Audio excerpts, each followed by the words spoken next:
If you're wondering what it's like to use the iPhone 12 Pro Max as your primary smartphone, well, you're in the right place because in this video, I'm going to share with you my iPhone 12 Pro Max 3 months later review, what I think of using the phone as my primary smartphone, and if you stick around to the end of the video, I'm going to share with you as well what phone I wish I had bought instead of this one and why. I'm Aidan Quickly from aq.ie if you don't know me already, and welcome to my YouTube channel where I talk about tech, web design and branding. I'll be talking about the speed of the phone, the size, the Face ID, the camera, the 5G connectivity, the Magsafe on the back, the display, the sound, also some of the things that Apple did not include in this phone like 3D touch. Before we get into the video, I'd like to ask you to hit the like button if you enjoy the content, hit the subscribe button if you want to see more of my videos, and hit the bell button to turn on post notifications.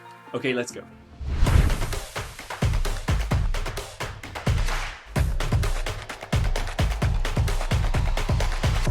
So I was upgrading to the iPhone 12 Pro Max in November from the iPhone 10, and my first impression was that it is so much faster than the 10. And the performance increase from the 10 is due to the A14 Bionic chip that's in the iPhone 12 Pro Max, and of course the 6GB of RAM. The iPhone 12 Pro Max is blazing fast. It doesn't really ever hold up. The only time that I've really noticed the iPhone slowing down is if I've been using low power mode. Low power mode restricts the iPhone from using the high performance cores, and instead it uses the power efficient cores. And those low power cores are not quite as capable of handling scrolling animations or intensive Safari web pages. As far as design goes, I have the Pacific Blue iPhone 12 Pro Max, and I have some contentious opinions, I think, on the design. Visually, it's very nice. It's precise. The stainless steel is gorgeous. It's a bit of a fingerprint magnet. I don't know if you can see some fingerprints there, but I just polished it before shooting and it's picking them up. If I didn't have a case on it, it would be picking up a lot of fingerprints.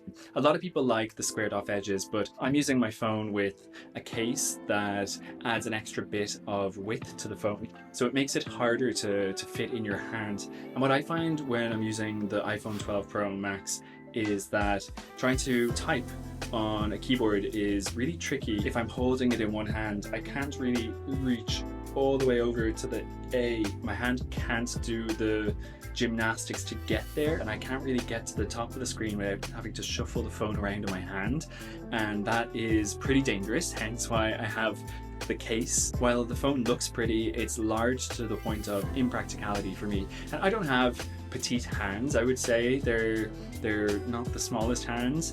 Playing piano, I can reach an octave, but I just find it a bit tricky. Do you think that being able to use your iPhone one-handed is such a big deal? Let me know in the comments. And as well, the back of the phone is this matte glass that is super slippy, so if you're not putting it in a case, you have to be very careful where you're putting it. The iPhone 10 that I had just a glass kind of like the front of it that had a bit more grip to it, whereas this, the only part that's grippy on the back is the Apple logo. Now, in terms of the camera, the iPhone 12 Pro Max camera is insanely good. For the main camera, the low light capabilities are insane. It's got this image stabilization on the main camera, and combine that with a long exposure, you can see more detail with the iPhone 12 Pro Max camera than your naked eye can see, which is something that I was blown away by. 2.5 times zoom on the telephoto lens allows you to get that much closer to your subject without having to actually physically be closer, and it creates a more professional photography style portrait photo. The ultra wide camera lens, if you're taking photos in small spaces, it really allows you to get more of the room in the photo. It also allows you to take some nifty angle photos as well. So the camera can take raw photos with Apple's own ProRes RAW format. The iPhone 12 Pro Max also takes HDR photos and videos, which offer incredible contrast. You can see these really bright areas that just make it hyper vivid. It just pops out of the screen, so it's kind of cool. In terms of sound quality, the speakers on the iPhone 12 Pro Max are great. They are a step up from the iPhone 10 that I had. So I'm just going to play Carly Simon Coming Around Again into the microphone so you can hear what it sounds like. Steady breezes in In terms of display, the iPhone 12 Pro Max display has a 60Hz OLED screen, which has really great color accuracy, really great brightness if you're viewing the phone in outdoor lighting. For me, the 120Hz display isn't that big of an issue.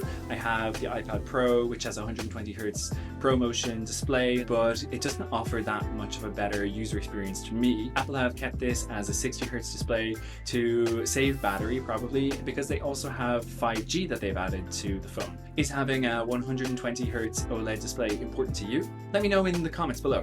I have a 5G data plan, and when I'm on 5G, which isn't a lot of the time now because I'm using Wi-Fi because I'm working from home, when I am on 5G, I had really good download speeds, I think of about 120 megabytes per second, and then upload speeds of probably about 20-25 megabytes per second, something like that. So it was quite good on 5G, but because of the whole situation right now, I'm just stuck in this one location. So I'm not really walking around and using my phone. It's more just the Wi-Fi at home. Maybe when things go back to normal a little bit, it will make more of a difference, but for now, I'm happy on the Wi-Fi. Also, it's great for my battery, and that's the next point that I'm going to talk about. The iPhone 12 Pro Max battery is insanely good. I am working from home, so I'm on the Wi-Fi all the time, so I think that's helping, and I'm maybe not using my phone as much as if I was out going for lunch or meeting people or that kind of thing, but usually I get a day and a half to 2 days to 2.5 days if I put on low power mode, which I sometimes do because I don't need it to be constantly checking my emails or messages or whatever. Sometimes at the weekend, if I don't use my phone that much, I would maybe charge it on Friday night, and then I wouldn't have to charge it again until Sunday night or Monday morning. That's one of the biggest benefits of a phone that is very large and has a large battery.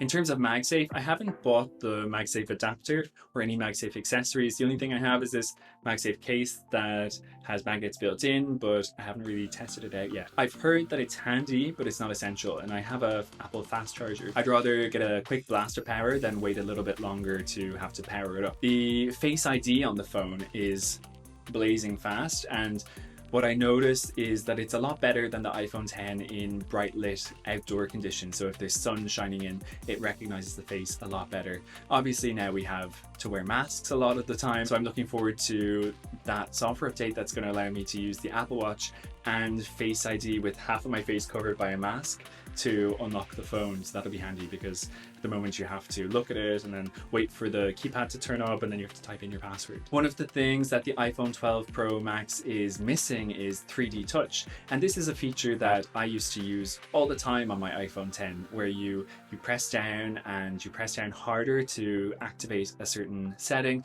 So I find that that is something that I really miss. Earlier I told you I was going to share with you the phone that I wish I'd bought.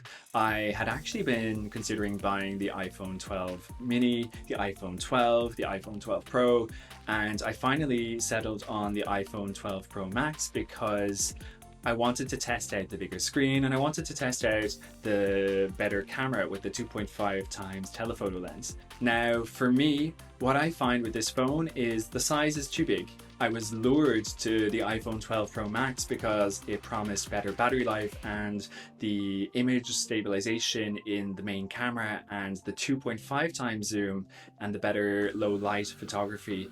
But in hindsight, I think that those trade-offs in terms of the size of the phone and the weight, they're not worth the extra benefits of the increased battery life and the better cameras. I don't think I need to have my phone have the very best camera, especially not right now. I'm not going anywhere, I'm not taking beautiful photos. I wish I had bought the iPhone 12 Pro instead of this one. It seems like Apple and Samsung and all these smartphone makers have hit the pinnacle of what they can squeeze into a device this size, and when you're coming from an iPhone 10, I don't know if the upgrade was really worth it. I could probably have held on to my iPhone 10 for another year instead of getting this phone. If you're coming from an iPhone 10 or anything above that, hold off on getting this is my recommendation. Now, the iPhone 10 I had, the battery had been replaced, so it was operating fairly smoothly. So if you're looking at upgrading your phone because the performance has deteriorated on your phone, maybe check out upgrading your iPhone battery and replacing that and getting better battery life and also better performance instead of upgrading to the latest phone. But if you're someone who needs the best camera, the best battery life, the best performance, then this phone is great. I just would caution against it in terms of size and weight. If you're someone who has large hands, then I would say the iPhone 12 Pro Max is for you. If you're someone who values one-hand usability or wants to read comfortably in their bed while holding the iPhone, I would advise to go for the iPhone 12 or the iPhone 12 Pro. If you're coming from anything below an iPhone 10 without an edge-to-edge display like this, I would say you could definitely see the performance increase, the speed increase, the battery increase, and the beautiful display increase in your purchase. That's it for this video. Let me know in the comments below if you are still thinking of getting an iPhone 12 Pro Max after watching this, or maybe I've persuaded you to get an iPhone 12 or an iPhone 12 Pro instead. Also, check out some of my other videos over here, and don't forget to like and subscribe to my channel if you enjoy this video. That's it for now, thanks!